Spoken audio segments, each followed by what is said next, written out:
Shalom, kali ini kita akan melanjutkan seri kita tentang Injil yang ada dalam kitab Alkitab. Kali ini kita akan membahas dari kitab Yunus.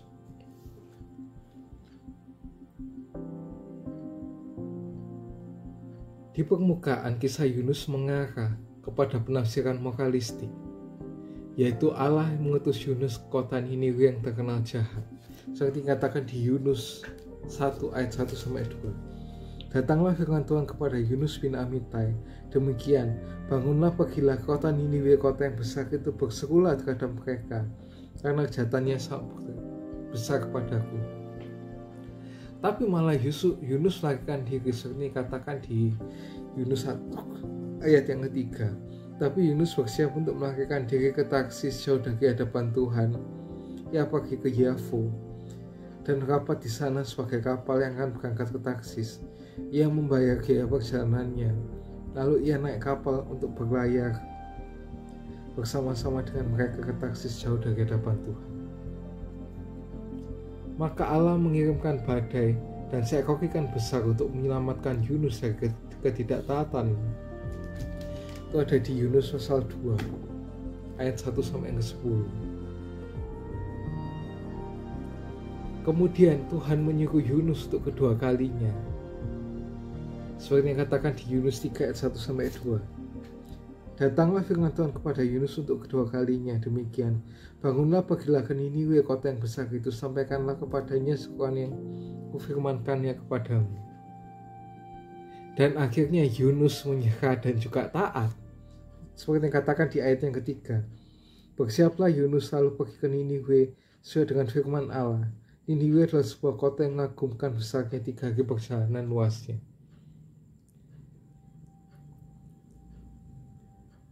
Yang kemudian Allah memberi upah atas ketaatan Yunus untuk mendatangkan keberhasilan yang mengejutkan orang Niniwe, seperti yang katakan di Yunus 3 ayat 6-10.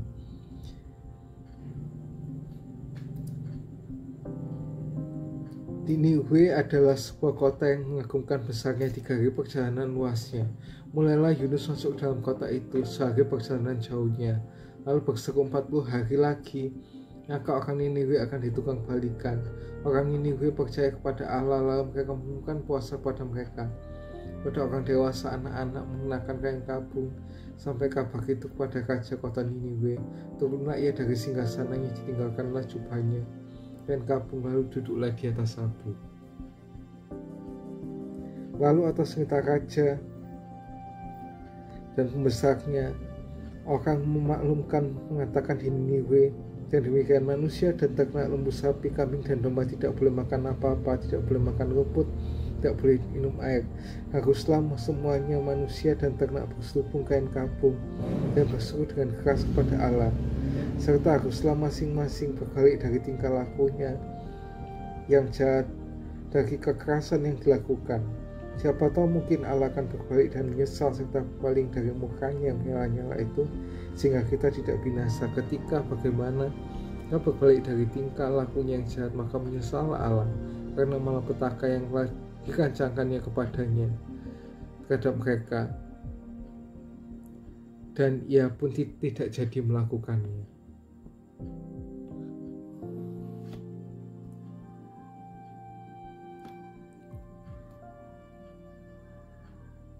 Namun penafsiran ini meninggalkan kita dengan sejumlah pertanyaan dan masalah.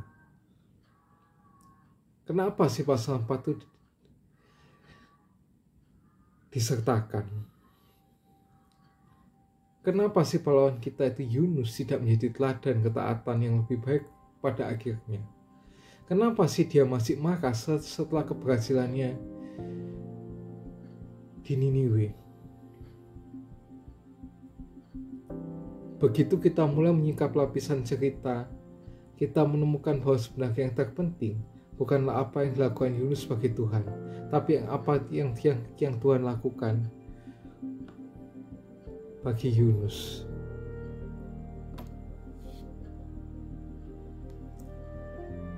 Yunus berbicara tentang kemungkinan yang mengganggu bahwa setelah menyerahkan hidup kita kepada Tuhan, kita bisa berakhir dengan menghabiskan sebagian hidup kita dengan menghindari Tuhan yang ingin kita layani.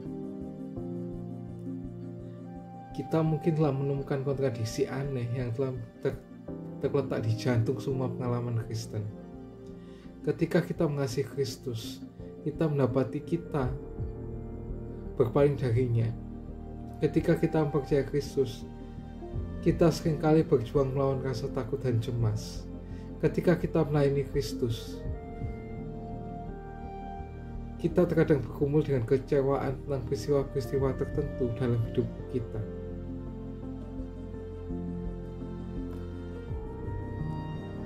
Beberapa orang mengajak kita melalui teladan mereka. Yunus mengajak kita melalui kelemahannya. Dengan mengakui kegagalannya sendiri, Yunus mengangkat cermin bagi kita untuk melihat pergumulan dan teka-teki orang Kristen, seperti yang katakan di 1 Korintus 10 ayat yang ke-11. 10 dan 11. 10 ayat yang ke-11 maksud. 1 Korintus 10 ayat yang ke-11. Semuanya telah menimpa mereka sebagai contoh dan dituliskan menjadi peringatan bagi kita yang hidup pada waktu di mana zaman akhir telah tiba.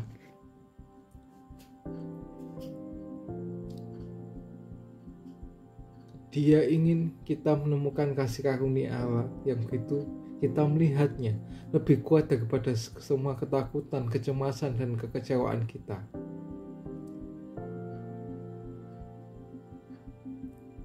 Pahlawan sejati dalam kisah ini adalah Allah. Kita melihat sekilas kesabaran Allah yang luar biasa terhadap orang yang lemah seperti Yunus. Seperti yang dikatakan di Yunus 3 ayat 1, Yunus 4 ayat ke-4, dan juga Yunus 4 ayat 9-10.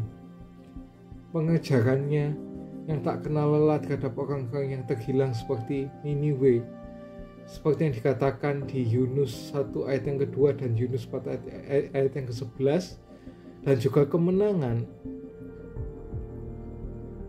akhir dari kasihnya seperti yang dikatakan di Yunus 2 ayat 9 dan juga 3 ayat yang ke-10. Berbahagialah setiap orang yang mendengar firman Tuhan, menyimpan dalam hatinya, merenungkannya, dan bahkan melakukannya dalam kehidupan sehari-hari, ya seperti orang yang membangun rumah di atas batu, dan apabila ada angin yang menerjangnya, rumah itu tidak akan kokoh. Amin. Jangan lupa like, subscribe, dan share jika kalian terberkati dengan konten ini.